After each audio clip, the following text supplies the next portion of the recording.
Qu'est-ce que le mur budgétaire ? En 2008, les États-Unis ont subi une importante crise financière. Pour relancer l'économie, ils ont décidé d'augmenter fortement les dépenses publiques et de diminuer les impôts. Des réductions d'impôts avaient d'ailleurs déjà été mises en place avant 2008. Augmenter les dépenses publiques permet à l'État d'investir dans de nouveaux projets.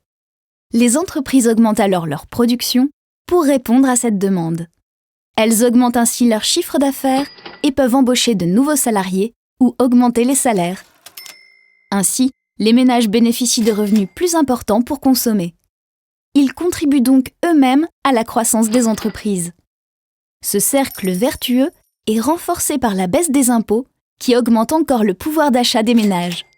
On parle d'un plan de relance keynésien.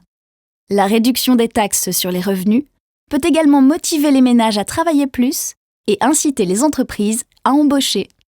Cependant, de telles politiques doivent être limitées dans le temps car elles creusent le déficit budgétaire d'un État en augmentant plus vite ses dépenses que ses recettes. Elles peuvent donc accroître la dette publique. Aux États-Unis, la plupart des mesures de relance instaurées en 2008 et auparavant arrivaient à échéance fin 2012. Les États-Unis allaient retrouver un niveau d'impôt élevé et de nombreuses dépenses allaient baisser brutalement. C'est ce que l'on appelle le mur budgétaire. Selon certains économistes, les États-Unis auraient pu connaître une baisse de 0,5% du PIB, produit intérieur brut. Les politiciens ont donc proposé fin décembre 2012 le prolongement de certaines mesures, comme le prolongement d'1 an de l'assurance chômage pour 2 millions d'Américains sans emploi, ou une baisse plus progressive de certains budgets, comme celui de la défense. Pour cela, les États-Unis ont besoin d'emprunter à nouveau. Cependant, aux États-Unis, il existe un plafond de dette publique qui ne peut être dépassé sans l'accord du Congrès américain. Le 31 décembre 2012, la dette américaine représentait environ 16 400 milliards de dollars, soit le plafond légal.